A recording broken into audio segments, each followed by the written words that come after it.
para revistas de moda. Yo estuve en el primer número de Cosmopolitan y durante 15 años estuve colaborando con Cosmopolitan. Claro, o sea, tú presentas un proyecto y hay unos que encajan y hay otros que no. Y que hay que volver a aprender y a volver a tener una buena técnica y aprender bien.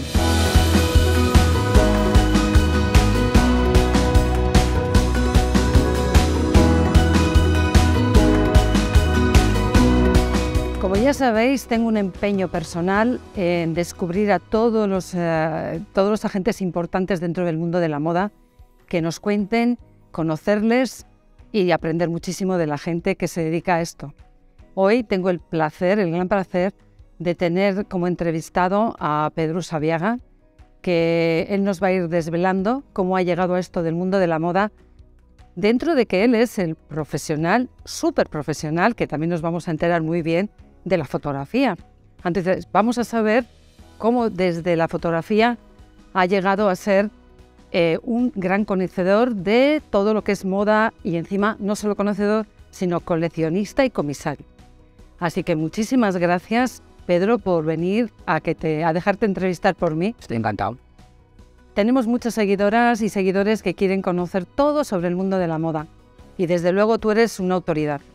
Yo le he conocido a Pedro en una exposición que tienes en este momento en Rentería, que recomendación, ir a verla cuanto antes. Hanchiren Centro en Rentería, que va a estar hasta el 28 de abril. De mayo, va a estar hasta el 28 de mayo. Y de verdad, no os la podéis perder, de verdad que no os la podéis perder, ¿eh? Cuando recomiendo algo, sabéis que es porque de verdad que es muy, muy recomendable. Entonces, Pedro es el comisario y es el propietario de la colección, de las prendas que tienes allí. Yo le he conocido allí, que nos ha hecho una visita guiada súper interesante. Como sé que todos no podéis ir a verla, con él, exponiéndola, hoy nos la va a contar. Y vamos a hablar mucho sobre moda, así que no os perdáis detalle. Pedro, bienvenido, muchas gracias. Y sobre todo, bueno, ¿quién es Pedro? Pedro, ya he comentado que es fotógrafo profesional, pero... Soy donostiarra, nacido en el barrio de Gros, que estudió en Madrid Ciencias de la Información, pero enseguida lo dejé porque todo lo que pasaba en Madrid alrededor, en la calle, en los bares, era la plena época de la movida, en los años 80, era donde estaba pasando todo lo importante. Y entonces cogí mi cámara y empecé a fotografiar y empecé a construir lo que podría ser un comienzo sin demasiada idea de si yo con todo eso podría vivir, porque mi padre me decía, pero ¿vas a poder vivir en la fotografía? Ya me lo pregunto hoy en día. Y entonces, bueno, pero tuve la suerte de empezar en esos momentos en los que Antonio Albanado como diseñador también empezaba, Almodóvar empezaba a hacer INE. Toda la gente todo ese Madrid que bullía, pues yo llegué justo en ese momento. Tuve la suerte de formarme un poco y de utilizar en la calle y a mucha gente que paraba y le decía que quiero hacerte fotos y tal, para empezar a construir un poco, para tener un armazón, ¿no? Y ya cuando armé ese primer book, vamos a decir así, de fotografías, de retratos y tal, pues yo como soy muy osado y hablo francés porque había estudiado en el liceo francés y todo eso, pues me planté en París, ni más ni menos me planté en París. Claro, con unas fotos que eran muy malas. Y entonces el director de Vogue en la época me miró como diciendo, bueno, no discuto que a lo mejor dentro de unos años puedan... pero estas fotos son malísimas. Pero escucha, entonces lo que te hiciste fue, te hiciste experto en fotografía de moda. Sí, porque en ese momento estaba Manuel Piña, estaba Juanjo Rocafort, estaba Elisa Bracci, estaban los diseñadores de Madrid, Paco Casado, Alvarado. Era un momento de mucha ilusión. Entonces te invitaban constantemente a una especie de happening que no era en realidad un desfile, que pasaba en Joy Eslava, en la discoteca o en la Casa de Cristal en Madrid. Yo iba y hacía fotos. Entonces luego cogía las modelos y hacía pues lo que luego se ha puesto muy en moda, de que es entrar en el backstage y coger a las modelos y hacer un retrato. Bueno, pues yo empecé haciendo de todas esas cosas y con ese material es con el que armé mi primer book para presentarme osado yo en París. Y claro, No es que me dieran con la puerta en las narices, me dieron con el edificio, ¿no? Pero vamos a ver, o sea, tú llegas allí y tú lo que te dicen, no, la mayoría de la gente dice, madre mía, ¿dónde me he metido? Me voy y me dedico a otra cosa. No, tú, pa'lante. No, sí, porque es que allí conocí a una amiga que me dijo, oye, conozco a alguien de Jean-Paul Gaultier, ¿quieres venir a ver el desfile de Jean-Paul Gaultier? El desfile de Jean-Paul Gaultier en la mitad de los años 80, era el desfile que se pegaba todo el mundo para conseguir. Se hacía en una sala muy conocida, o sea, se llamaba la sala Batran, que es donde se rodó el último tango en París, las escenas de baile entre Marlon Brando y María Schneider. Entonces, ese fue el primer desfile que yo vi de Jean-Paul Gaultier y me impresionó tanto, me pareció tan impresionante en los modelos, todo el ambiente, todo, que dije, yo quiero estar aquí, quiero pertenecer a todo esto, y de alguna forma este tipo del Vogue me ha dicho que soy muy malo, pero ya aprenderé, o sea... Y así fue, y ahí persistí. Entonces, ¿pero has fotografiado a las mejores modelos?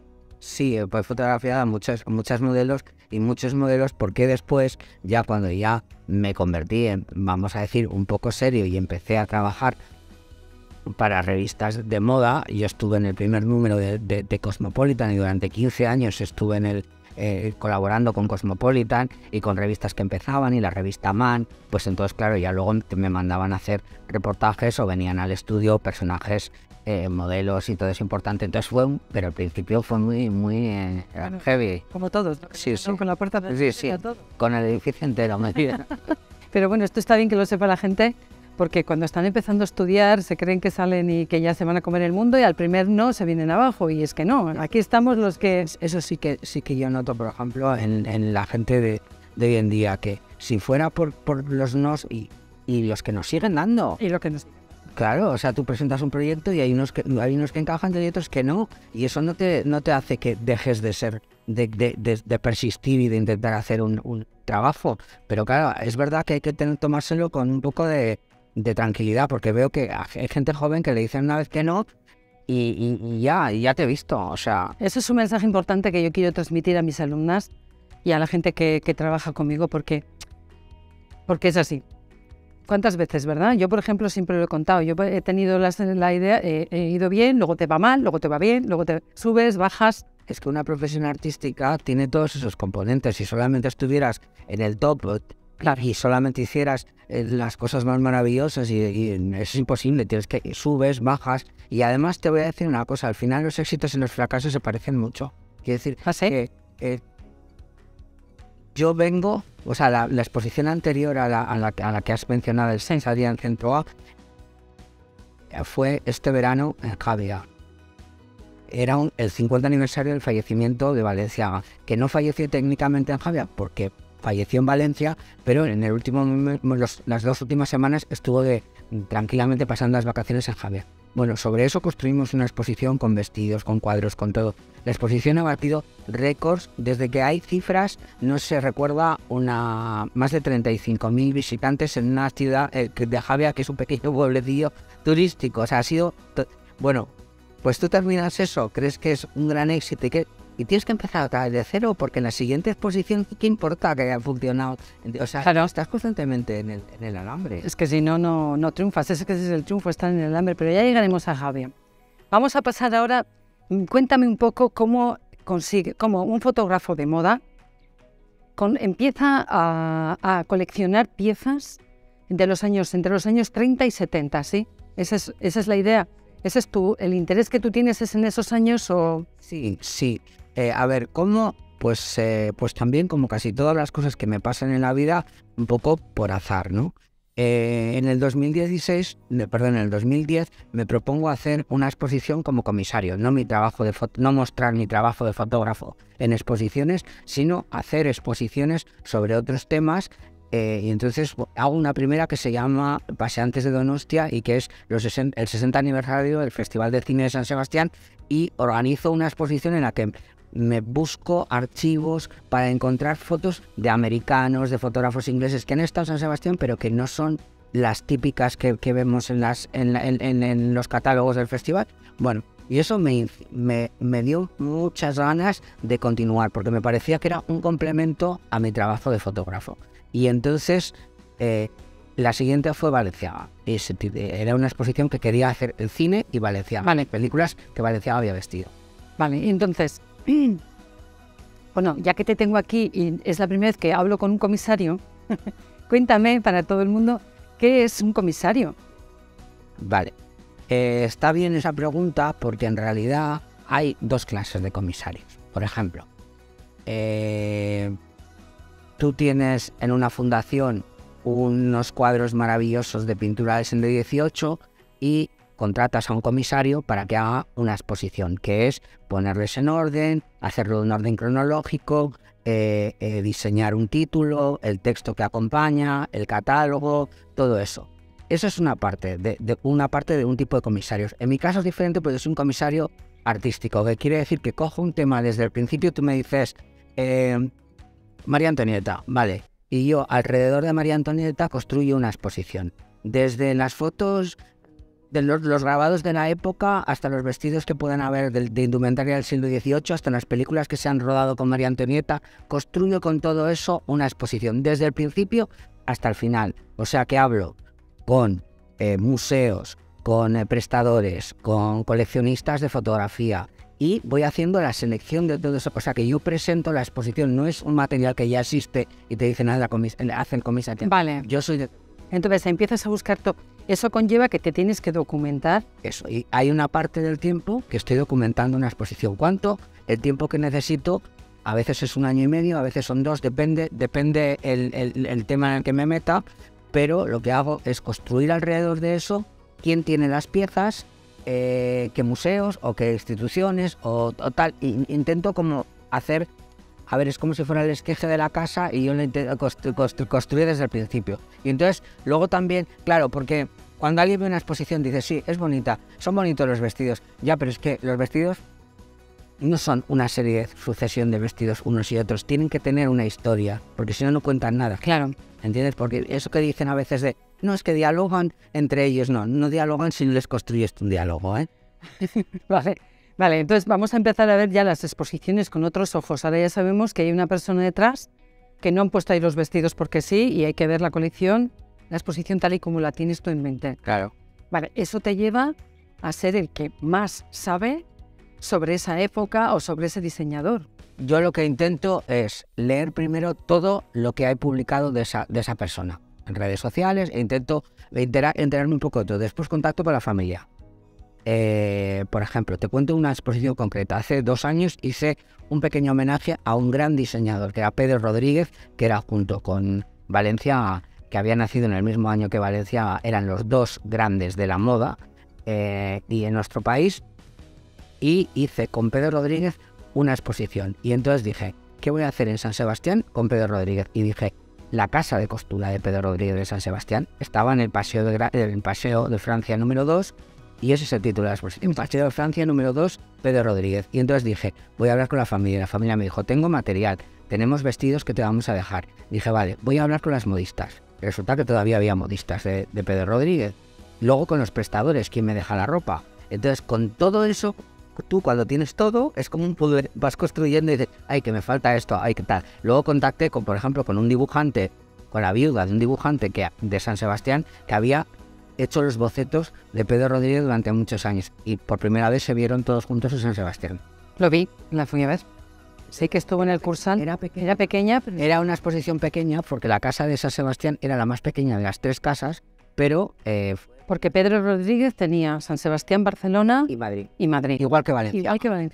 Igual que Valenciaga. Bueno, entonces te empapas de Pedro Rodríguez, que por cierto, la mayoría de las que nos van a ver no van a saber quién es. Valenciaga, todo el mundo sabe quién es. Pues yo invito a las personas que estudian y que son aficionadas a la moda, que investiguen sobre Pedro Rodríguez, porque Pedro Rodríguez tiene el mismo nivel que Valenciaga. ¿Y por qué crees que, bueno, yo sé que no hemos entrado todavía, sé que eres un experto en Pedro Rodríguez, pero no todavía lo que la gente no sabe es que también eres un experto en Valenciaga.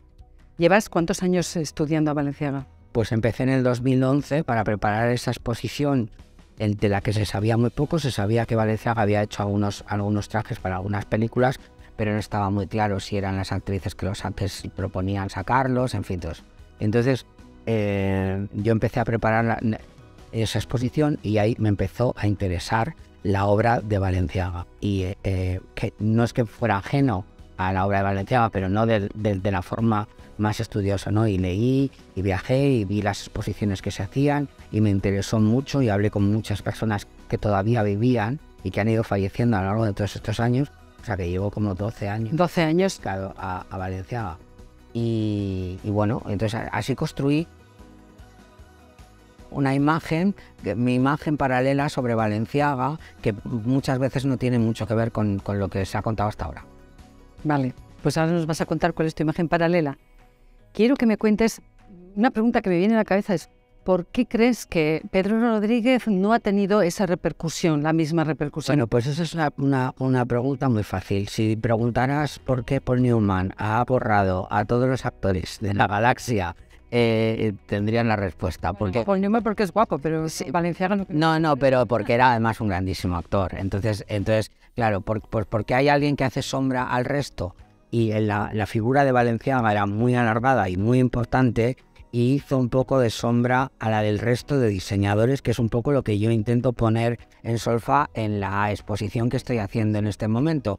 Pero volviendo a Pedro Rodríguez, la gente que conoce el mundo de la moda está considerado como el dios Rodríguez. O sea, fue verdaderamente un talento increíble. Lo que pasa que él se quedó en España. O sea, trabajó mucho en América y trabajó en Nueva York, hizo cosas, pero no se fue a París a abrir colección, a abrir casa, a hacer colecciones, que era un poco el escaparate en ese momento, los años 50 y 60, donde había que estar. Donde había que estar, se quedó en España y no tuvo más. Vale.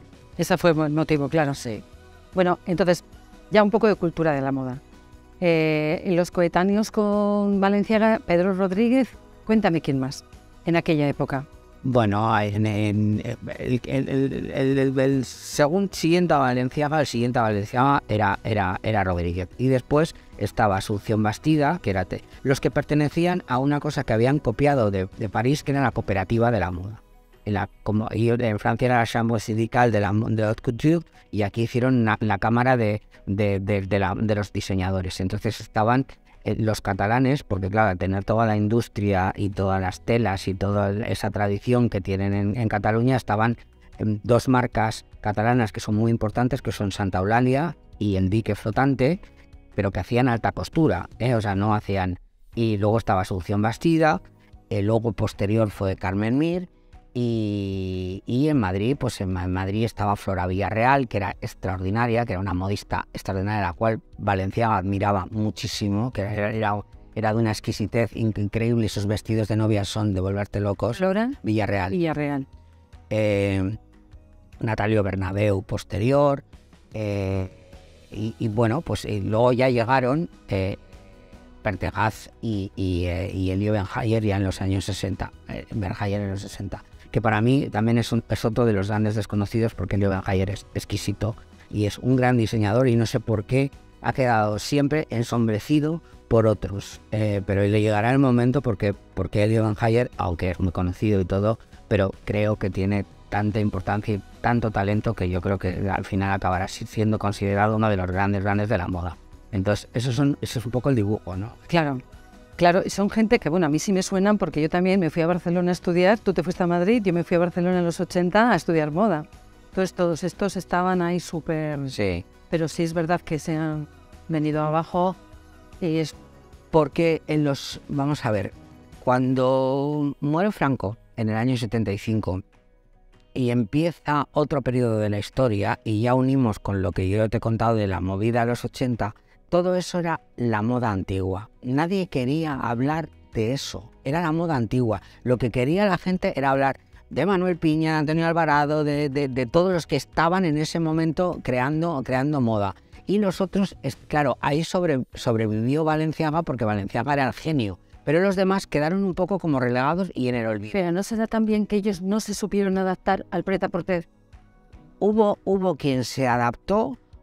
A ver, fue un periodo de época muy extraño, porque les pusieron unos impuestos terribles que no les permitía bien desarrollar su trabajo, y que no podían hacerlo, porque eran grandes. Ahora me cuentas lo de los impuestos. Y entonces, bueno, pues eso, digamos que la sombra de Balenciaga y que luego tampoco la situación política y cultural del país ayudó a expandir la moda española como la italiana o la francesa. Porque yo, una de las cosas que he leído sobre Balenciaga, tú me vas a decir sí o no, ¿no? Es que cuando empezó el Pret-a-Porter se negó y dijo hasta aquí, yo de aquí no paso. Bueno, yo creo que... Hizo lo de azafatas. Sí. Hizo... Yo creo que la última colección que venía ahora viéndola, porque he visto en Instagram un chico que pone siempre publicaciones de cosas de los años 60 y estaba viendo la colección esas. Yo creo que ahí ya se intuyen algunos caminos que podrían haberse desarrollado en colecciones siguientes si hubiera continuado, porque hay cosas como shorts, como tops y cosas que ya van marcando línea de que eso alta costura no es y es una especie de prêt-à-porter de lujo, pero porque aquí yo no puedo pedir, no sé. Yo creo que eso, unido a que ya tenía una cierta edad, que tuvo algunos problemas de interiores dentro de la empresa en París, de la casa de París, y yo creo que también de la economía, ¿no? Que no sí, es tan rica como para pagar. Cambió un poco todo eso con el final de los 60 y él debió, pienso yo, que diría, bueno, pues yo ya hasta aquí he llegado, lo voy a dejar en todo lo alto. Lo que pasa es que eso tampoco es técnicamente 100% verdad, porque después hizo una incursión al comprar con otros socios y amigos en Villabona un taller de estampación que se llamaba Subijana y compañía. Y ahí hicieron una producción de pañuelos muy importantes, pañuelos para ir de San Juan, pañuelos... Y eso costó muchísimo dinero y tampoco funcionó muy bien. Y luego también hizo otro intento en el año 71 en Tarazona, que era una de las fábricas más grandes de producción de ropa y de firmas, y entonces ahí desarrolló una línea de prêt-à-porter que incluso una chica en ese momento de la sociedad donostiarra posó, se hizo sobre ella, se intentó incluso proponerlo a galerías, pero la muerte de Balenciaga opacó eso y lo cortó. ¿Qué hubiera pasado? Yo creo que sí que hubiera continuado, porque era un hombre, bajo mi punto de vista, muy inteligente, muy negociante y muy inteligente, y veía que todos, incluso las personas que él había formado, como era el caso de Courage o Húngaro, o no formar, porque Givenchy era un amigo íntimo, no llegó a trabajar con él, pero siempre estuvo alrededor. Ellos hicieron ese prêt-à-porter y, por supuesto, todos sus colaboradores españoles que él lo conoció, o sea, su mano derecha, que era Felisa Irigoyen, que era también nacida en San Sebastián, abrió junto con otro colaborador de Balenciaga una firma que se llamó Felisa y José Luis, y otra parte ramificada de Balenciaga abrieron una firma que se llamó Villayerro, que duró poco, pero lo vio. Balenciaga vio todo eso. Y entonces yo creo que ese fue el gusanillo porque ¿cuándo uno deja de ser director de cine? ¿Cuándo deja de ser un artista? Nunca. ¿Cuándo deja de ser un escritor o un pintor alguien? Cuando te mueres. Pero hasta entonces siempre tienes algún momento de destello en el que dices, ¿por qué no? Y yo creo que viendo todos esos colaboradores suyos, todos esos que él había formado, que estaban en ese momento haciendo un prêt-à-porter increíble, porque Courage es una maravilla, ese prêt-à-porter de los 70, y las firmas españolas, Felisa y José Luis, eran estupendos, con una calidad que increíble. Y después Villayerro, que también hizo 3 colecciones, pero también son muy innovadoras y tienen un poco de Balenciaga, pero luego ya se ve que tienen como otro camino que van a desarrollar. Pues yo creo que viendo todo eso debió pensar, y yo si hiciera un intento, y yo creo que lo hizo, y no dio tiempo a que, o sea, que no es exactamente cierto esa historia de que lo dejó con la alta costura. Ya sabía yo que íbamos a aprender mucho contigo, porque una cosa es lo que escriben de él, ¿verdad? Y otra cosa es luego lo que hay detrás. Bueno, pues la verdad es que ha sido muy interesante, no lo sabía. Entonces, vamos a volver otra vez a los años 30, antes de la guerra y mucho antes, para decir, cuéntame, porque en España hemos tenido alta costura. No solamente hemos tenido alta costura, hemos tenido una gran alta costura, y además no solamente la hemos tenido en Madrid o en Barcelona, sino que había unas modistas que se habían formado, en algunos casos con diseñadores importantes, y que después hicieron un trabajo excepcional. Entonces, San Sebastián concretamente tenía en los años 20 más de 15 sombrererías, sitios donde tú te podías encargar un sombrero. A veces era un atelier, a veces era una tienda de cara al público. Todo esto gracias a toda la corte. Que estaba aquí. Vale, ¿qué año estamos? Bueno, pues todo esto empieza en la Belle Époque, en los años previos a la Primera Guerra Mundial, el cambio entre la Primera Guerra Mundial y la Segunda Guerra Mundial, que San Sebastián es como una especie de isla donde se refugia mucha gente de la corte, y entonces sí, se sigue manteniendo una elegancia y una importancia en el vestir, y entonces hay una pléyada de modistas. En esa época había una que estaba en la vuelta de Isa, que se llama Irene, había otra gran modista que se llama Paulina Alfaro, una francesa afincada en Irún que se llamaba Bonicaz, que tenía 200 y pico empleadas. Se dice fácil para tener hoy en día un taller con 200 y pico empleados. Eso es imposible hoy.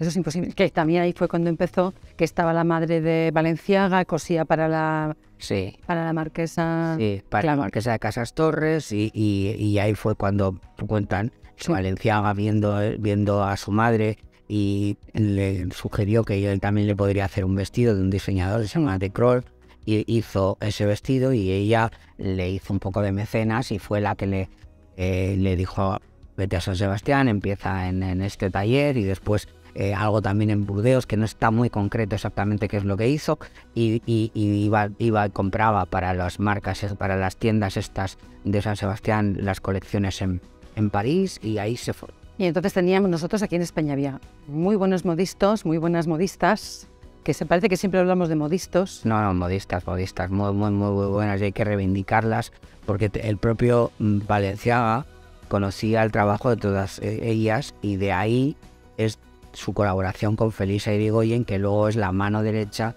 de Eisa de Madrid. Porque tenían uno en la Avenida de la Libertad. Sí. Tenía Valenciaga en el lado izquierdo, sí. Y enfrente estaba Paulina Alfaro. Paulina Alfaro, que fue en los años 20 y en los años 30 una grandísima modista, o sea, que pasaba las colecciones 2 veces al año en el Palace en Madrid. O sea, que tenía la público, sí, hacía. No solamente hacía medida. No, hacía sus colecciones y las pasaba en París en el Palace 2 veces al año, y en el Hotel Palace, y tenía una gran gente que le seguía, clientela, que como además pasaban los veranos en San Sebastián, pues aprovechaban para encargarse cosas luego para el otoño y todo eso. O sea que toda esa industria era muy importante, y por eso creo que hay que reivindicarla, porque el hecho de que hubiera 15 sombrereras en San Sebastián, que era muy pequeño, estábamos hablando de 80.000 habitantes en esa época, pues hace ver que claro, que tenían mucha importancia, y los talleres de costura, y daban mucho trabajo a muchas personas, porque cuando pensamos en la moda siempre pensamos en el aspecto más frívolo de la moda, pero la moda es una industria, y en la industria de la moda había toda la infraestructura desde los que hacían los bolsos, los zapateros, las mercerías, las tiendas de botones, en fin, todo lo que estaba alrededor, que era tan importante o más que el hecho de que hubiera un diseñador. O sea, estaba en toda la infraestructura y daba trabajo a mucha gente. Entonces, ¿por qué murió la alta costura en España? Bueno, la alta costura murió, yo diría, a ver, cada uno tiene sus teorías, pero yo mantengo la teoría de que había cambiado el mundo, o sea, había cambiado la forma de ver el mundo. Las mujeres, aunque tímidamente, empezaban a acceder a puestos significativos en el trabajo. Ya no se quedaban en casa, sino que iban a trabajar. Y entonces también coincidió que ese final de los 60 es un momento muy de cambio. Está la ruptura, la invención de la minifalda, que yo creo que el concepto de la minifalda nunca seremos lo suficientemente claros de la irrupción y de la modernidad que supuso la minifalda, la llegada del hombre a la luna, el mayo del 68 con todas las reivindicaciones estudiantiles. Era un momento de grandísima emulsión y grandísimo inquietud. Y entonces yo creo que en ese momento la alta costura que había quedado un poco anacrónica, se había quedado en unas señoras que para ir a la temporada del liceo se hacían unos vestidos increíbles, o para ir a una boda o para ir a una fiesta, pero la mujer buscaba otras cosas, y entonces se democratizó de alguna forma la moda, y entonces llegó el famoso prêt-à-porter, que estaba desde los 50, ya desde el principio de los 50, de la mitad de los 50, que ya existía. Pero bueno, ya eso fue lo que verdaderamente tiró un poco la alta costura, que se quedó una cosa residual, ¿no? Que se quedaron. Y ahí fue inteligente Valenciaga, de que antes que le dijeran, le señalaran la puerta, él dijo, pues yo voy a dejarlo en todo lo alto. Y los demás fueron también, porque eso duró como hasta la mitad de los 70, y ya todos fueron. El que más duró fue Pedro Rodríguez, que terminó en el 78. Bueno, yo ya sé que sabes mucho de historia, y eso yo creo que te da una opinión clara de o algo que puede pasar, porque hemos pasado del prêt-à-porter al fast fashion. ¿Tú crees que algún día volverá a llegar eso de la moda tranquila, la sostenibilidad de tanto se está hablando? ¿Tú crees que llegaríamos en algún momento, o podremos llegar?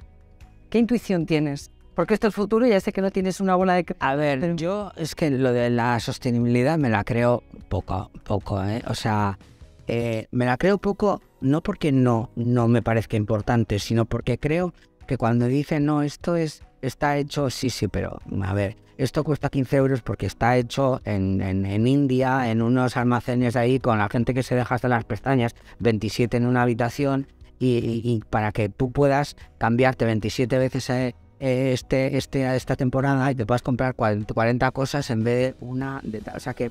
Por eso te pregunto si tú crees que ahora se está insistiendo tanto, ¿crees que podremos llegar algún día a que la gente entienda que hay que volver a las cosas bien hechas? Yo creo que va a ser una cosa que va a ir poco a poco.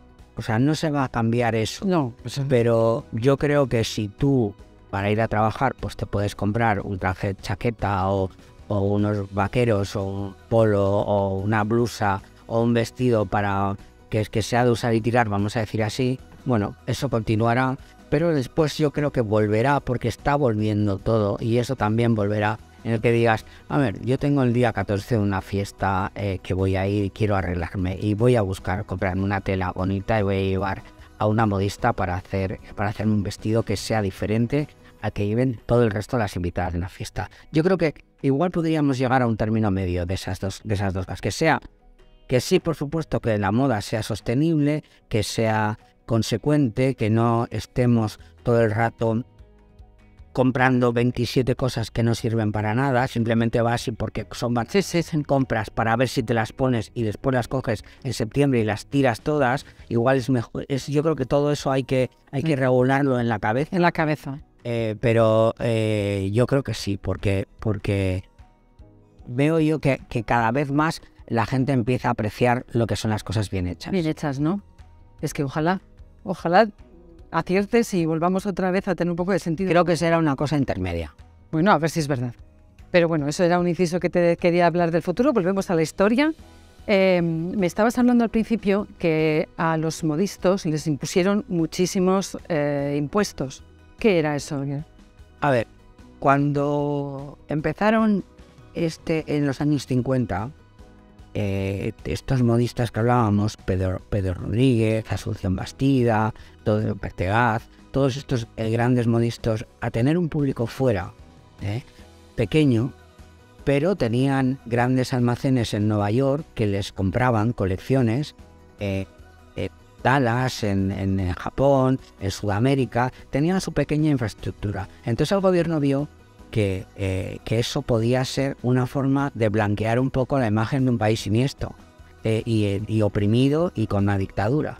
Y entonces dijeron, bueno, vamos a dejarles hacer un poco. Pero claro, como tenían tantísimo talento y verdaderamente sabían muchísimo de diseño y muchísimo de moda, pues a lo largo de la década de los 50 se hicieron muy, muy poderosos. Tanto es así que estos diseñadores vendían en estos países. Y ahora la prueba tienes que yo como coleccionista veo muchos más trajes de Pedro Rodríguez, de los importantes, o de El Pertegaz, en Estados Unidos que los venden más que los que se venden en España. Es porque hay toda una industria que los compró en su momento y que las señoras los tienen, los han tenido hasta ahora y los han puesto hace poco en las subastas. Entonces había un camino que, y entonces claro, cuando eso lo entendió bien el gobierno, les puso un impuesto muy importante.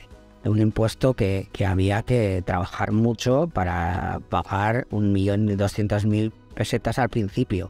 Pero después le subió a 2 millones y ya se rebelaron todos, hicieron como una, a ver, lo que en esa época se podía decir una huelga, porque tampoco era, pero dejaron de pasar colecciones y entonces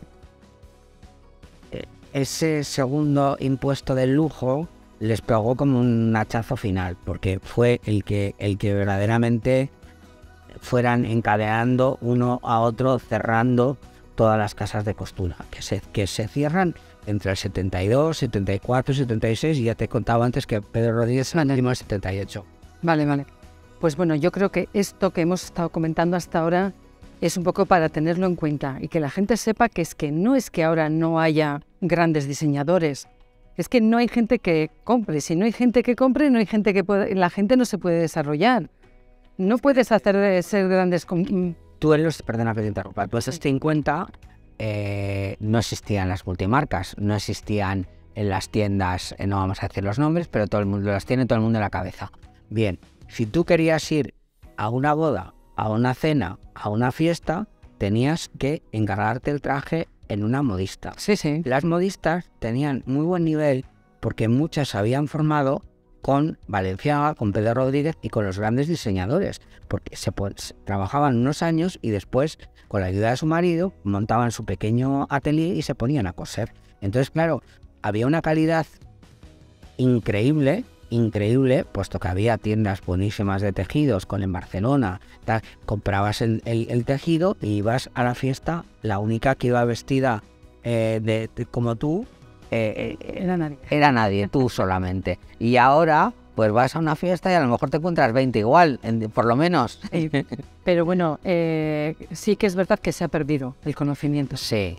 ¿Esos trenes? Sí, eso es una cosa. Eso es vuestro trabajo es muy importante porque tenéis que reactivar una cosa casi prácticamente desde cero. Sí. Pero hubo una industria importante.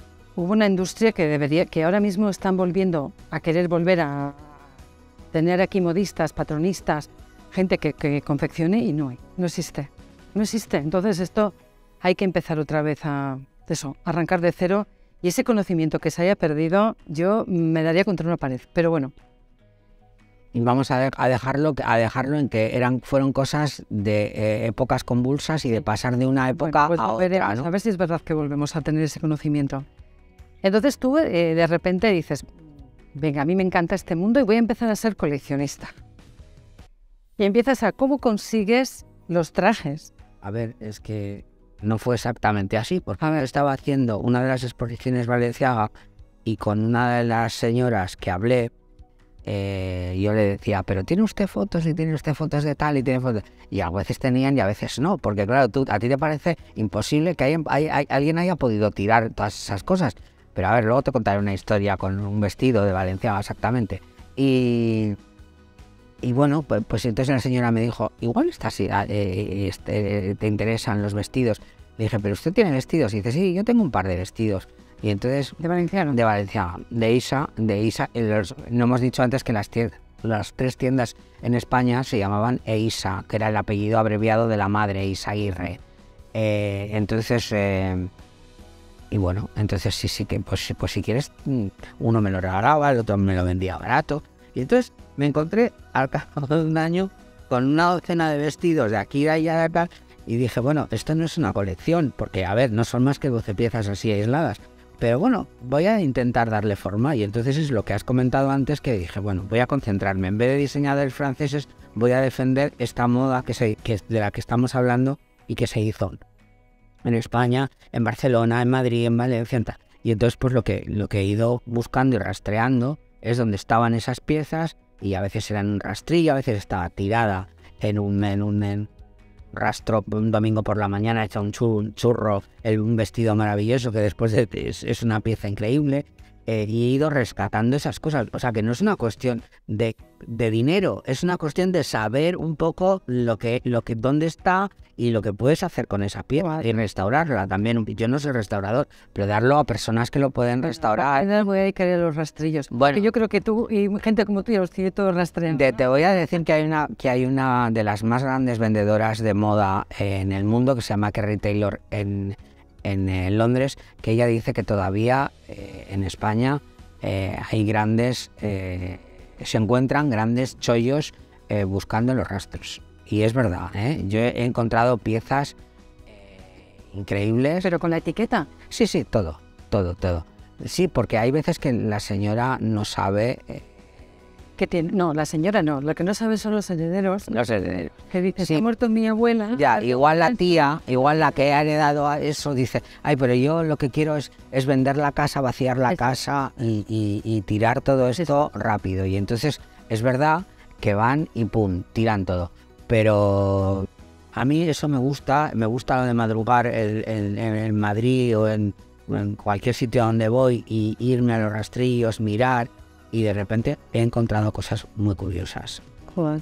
Y piezas que no es una cuestión de dinero, que es simplemente una cuestión de que... ¿Lo valoras o no? Sí, porque te dicen un vestido de Natalia Bernabeu, dices, ¿quién es Natalia Bernabeu? Pero miras, Natalia Bernabeu era uno de los grandes modistas madrileños de los años 50 y 60 y tiene piezas increíbles.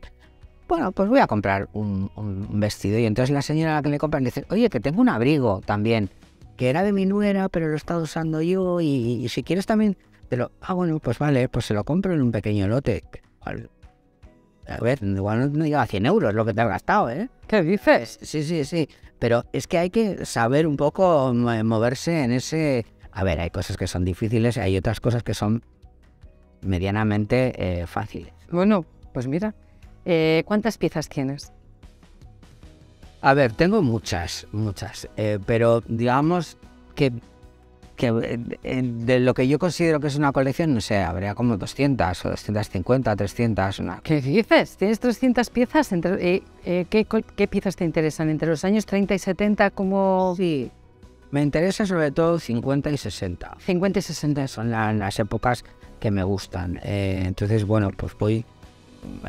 buscando, ahora ya, claro, es que al principio cuando te haces una colección es como todo, compras un poco o buscas un poco general y después cuando ya tienes lo que intentas es que tenga una historia, o sea, hacer con eso una historia, ¿no? Porque obviamente eso para mí es un gasto que yo lo utilizo después en mis exposiciones, o sea, que no es una cosa de almacenar de coleccionista y nada más, sino que al ser comisario, con todas esas piezas yo hago exposiciones, o sea, que ya tienen un sentido, ¿no? Claro.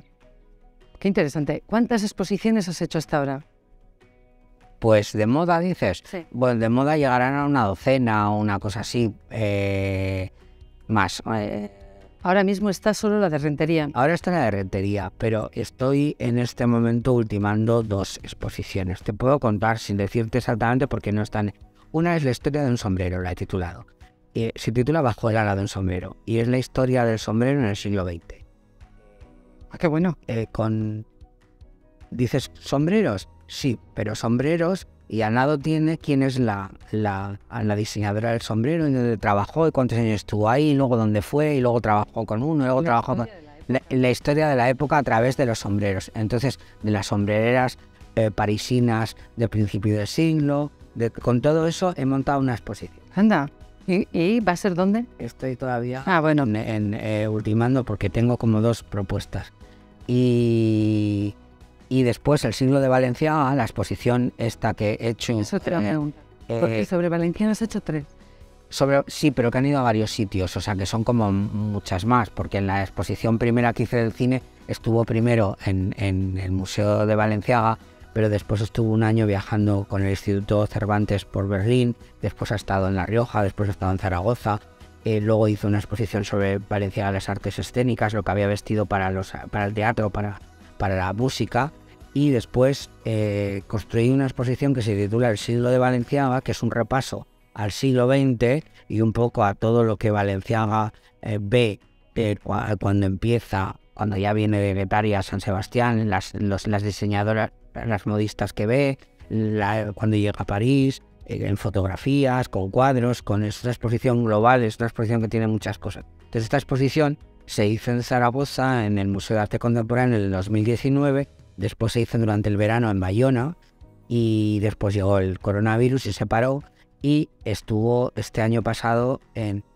Javea, como te he contado antes, para celebrar el 50 aniversario del fallecimiento de Valenciaga. Y tiene una ruta hecha, o sea que va a ir a más sitios. Eso te iba a preguntar ahora mismo.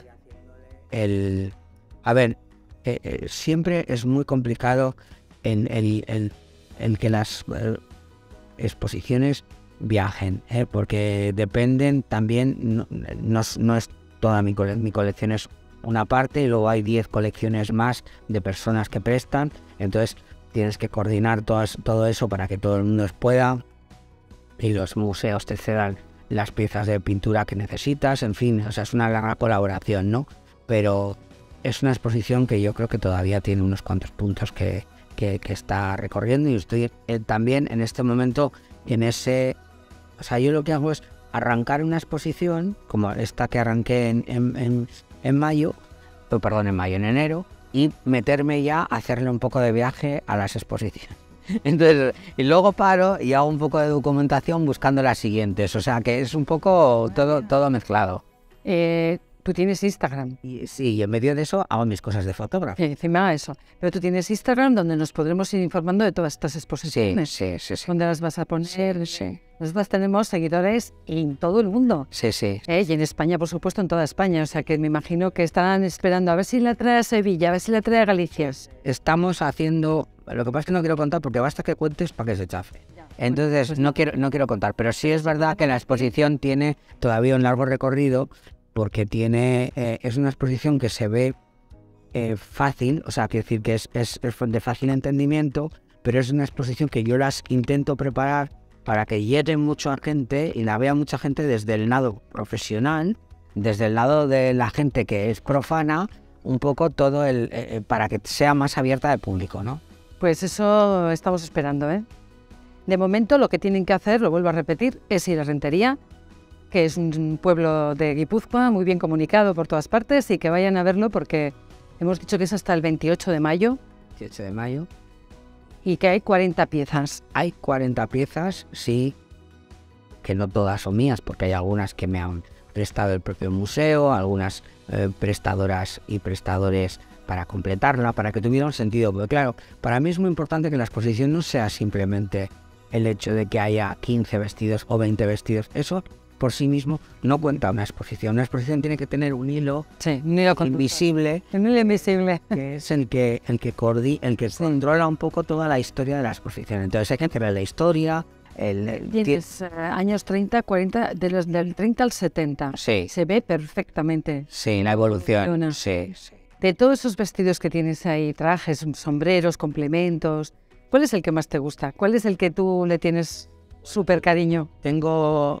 Porque para mí tienen una historia, y es que yo me acuerdo de cuándo los he comprado, con qué persona los he comprado, porque luego también tiene eso, que conoces a mucha gente, profesionales, y que nos hemos hecho amigos con el deambular por todos estos sitios buscando cosas. Entonces, sí, no solamente los vestidos, sino también las personas. Claro. Entonces, es verdad que yo tengo alguno favorito. A mí me gusta mucho de los que hay un abrigo rojo, pero no rojo, es de Roser, que es una de las grandes modistas catalanas. Hacía muy buen diseño, tenía un patronaje buenísimo, y ella estaba especializada en lo que eran la ropa de talleres, trajes de chaqueta, abrigos, la sastrería, vamos a decir así, y después la noche. Y entonces en la exposición hay un abrigo muy bonito que es muy representativo de los 60, que yo lo encuentro muy moderno, el abrigo, y luego hay un vestido azul que es la noche, y que es un vestido con el cuello Haltler, y que es muy sencillo pero precioso. ¿Y esta diseñadora era? Roser. Sí, la verdad es que sí, yo los he visto y son muy bonitos. esta colección, o sea, esta exposición que has hecho, no solamente hay que verla desde el punto de vista historia, ¿no? De cómo evoluciona la moda, sino de las puntadas que lleva eso, por favor. O sea, si es que los ojales son de 1 milímetro. Me gusta mucho oír a las personas, porque claro, yo no conozco eso en profundidad. Entonces, me gusta mucho oír a las personas que son modistas, que han trabajado en casas de costuras. Cuando vienen, cuando hacemos las visitas guiadas, la información que nos cuentan. Y dice, pero vamos a ver, es que ese abrigo de Elio Benhayer con las costuras al bies es complicadísimo y a mí me parece de una sencillez absoluta, pero eso es lo que tiene, eso es lo que tiene. Pero eso, por ejemplo, pues es que tú no sabes lo difícil que es hacer eso, y eso lo hacía porque acuérdate que Elio Benhayer hizo también Iberia y ese abrigo se parece un poco es de la misma familia. Sí. Entonces, toda esa información que recibes de personas es tan interesante porque es complementaria. Porque cuando tú compras algo, lo compras en silencio, lo compras tú solo y porque tienes un impulso y te gusta. Sí. Pero luego tiene una historia y luego tiene cómo está hecho. Hay un vestido que tiene unas costuras que es que dices, ¿cómo han podido, por favor? O sea, si es que y hoy en día tenemos unas máquinas muchísimo mejores que las que habían. Sí, yo creo que te refieres a un vestido de Santa Eulalia gris que está hecho que tiene como falda globo y está como con pesos sí, y luego está como trenzado aquí, es increíble. Lo que pasa que ese vestido yo creo que debería hacerle una restauración, porque necesita una restauración. O sea, lo hemos puesto muy bonito porque yo quería que estuviera para que contara una gasa bambula. Sí. Que no hay manera de coserlo. No, y de plancharlo. Yo no lo he planchado, pero Yo pensé, digo, lo más difícil todavía. No he podido elegir la que se lo puso, o la que compró ese vestido y ya apreciaba lo que valía en realidad. No sé si lo apreciaba, pero... Lo que no sabemos es cuánto valía ese vestido en su momento, ¿no? Eran carísimos. Cuando piensas que un vestido valenciano era más que la entrada de una casa de la época... ¿En serio? Sí. Sí, porque en alguna de las exposiciones en el siglo de Valenciaga sacamos algunas facturas de lo que costaba un abrigo, un traje chaqueta y claro, igual del año 51 eran 6.000 y pico pesetas. 6.000 y pico pesetas era una fortuna del año 51. Una vez vi una factura en el museo, le saqué una foto, sí, porque pone el precio y el año. Sí. Y hice la conversión en internet a cuánto podía ser hoy. Y lo que tú has dicho, es un piso en la avenida. Sí, era una verdadera, bueno, pero también tienes que entender que en ese taller, en la época en la que había mucho trabajo, de los 50 y los 60, había 300 personas. O sea, piensas hoy en un equipo de 300 personas y es imposible, o sea, imposible. Yo qué sé. No, pero tenía las bordadoras, las sombrereras, las que se ocupaban del taller de sastrería, las que se llamaba el taller Flu, que era el taller de noche. O sea, las que eran las vendedoras, o sea, que no eran... A eso no vamos a llegar seguro nunca, pero bueno, por lo menos de eso, a lo que conocemos hoy, tampoco, ¿no? Pero bueno. Sí, yo por eso te he dicho antes que yo creo que poco a poco, políticamente correcto, el respeto por las piezas, por el medio ambiente, por cómo están hechas, de dónde vienen, y todo eso se puede mezclar con la sabiduría y el saber y lo que es un traje de alta costura y por qué no. O sea, una de las cosas que más me gusta de esa exposición, que también me gusta, no la que más, pero me ha gustado esa delicadeza que le habéis puesto a la casa de costura. Sí. Como un homenaje a... Eso fue Ramón y Germán, que uno es el director y otro es un director artístico, que lo que se querían hacer ellos también era que la gente que viera la exposición... Mira, es muy importante, antes no lo hemos hablado, pero sí lo quiero decir, es muy importante cómo tú hagas la exposición, porque uno no puede hacer exposiciones para sus amigos. O sea, hacer una exposición maravillosa, todo cual, y luego unas letras hay puestas ahí abajo que se tienen puestas en la cristalera ahí abajo, que la gente tiene que bajar, primero está en euskera, después en castellano, no se puede leer. A ver, las exposiciones hay que hacerlas pensando en un gran público, y entonces yo intento que a veces hay que sacrificar cosas para conseguir otras, y entonces cuando Ramón y Germán me propusieron hacer esta exposición, ellos dijeron, ¿cómo explicamos lo que es un taller de costura? Pues vamos a reproducirlo.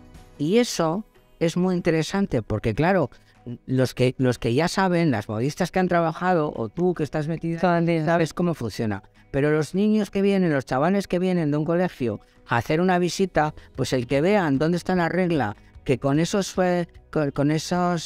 los patrones, que la gente no sabe lo que es un patrón. No sabe lo que es un patrón, cómo se hacía el actual, cómo se medía, los artilugios para cortar, para repasar, pues claro, eso es... Y entonces yo en eso sí intento, como comisario, intento que la exposición esté muy abierta, que se pueda entender desde la persona más erudita y que entienda muchísimo de moda, pero también te tienes que poner en la de que es un público que no tiene por qué conocer, pero que quiere ver exposiciones. Que es la mayoría, pero bueno. Es la gran mayoría. Entonces te tienes que poner en eso, porque si no, las exposiciones se convierten en una cosa muy elitista, muy bonita, pero que la ven 3 y un tambor. La verdad es que se nos ha ido el tiempo, Pedro. O sea, yo he aprendido un montón. Me alegro. La verdad es que me ha encantado haber hablado contigo. Y de esto he aprendido que hay que saber un poquito más de historia, ¿verdad? Para entender lo que está pasando hoy hay que saber historia y que nos tenemos que nutrir de los que lo hacían bien, de alguna manera, ¿no?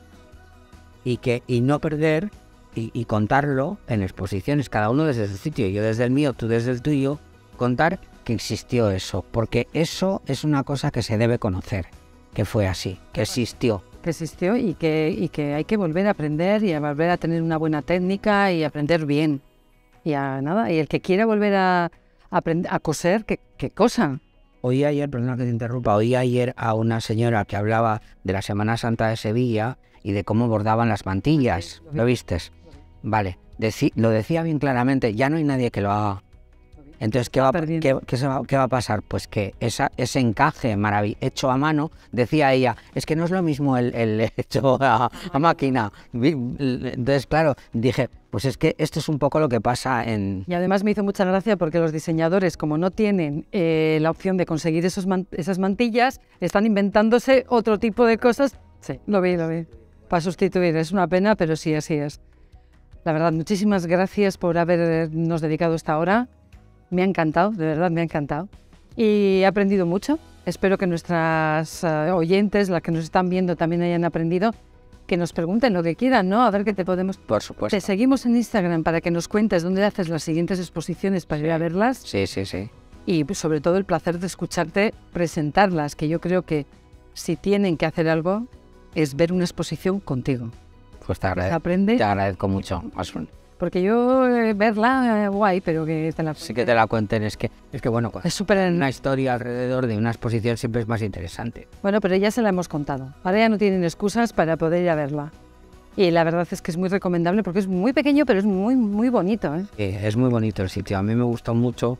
Es pequeñito, pero la restauración está bien hecha y el sitio, bueno, es tan pequeñito. Finalmente entran 40 piezas, no es tan pequeño, porque una exposición de 40 piezas está bien. Está muy bien iluminado, ya puedes verlas. Sí, las tienes como encima, ¿no? Que no hay una urna, que hay como una cosa más directa. Sí.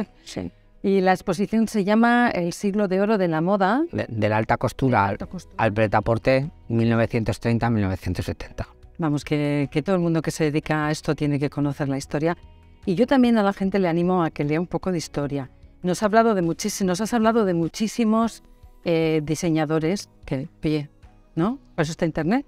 Bueno, y hay muchísimas piezas en el Museo del Traje, que afortunadamente existe un Museo del Traje en Madrid que recopile, que tiene todo eso. Lo vamos a ir a ver. Y está el Museo de Madrid. Claro. 60 locas. Claro, y el Museo del Diseño en Cataluña, que también tiene unas prendas increíbles, por supuesto, la opción de Valencia aquí en Guetaria, que yo siempre digo lo mismo, digo, qué placer vivir en Donosti y tener a 20 kilómetros el Museo Valenciaga, o sea, eso sí que es un lujazo, por cierto, acaba también de estrenar una exposición. Sí, que yo iré la semana que viene a verla.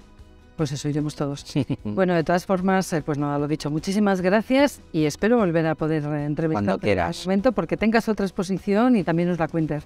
Muchas gracias a ti. De nada, nos volvemos a ver. Hasta pronto.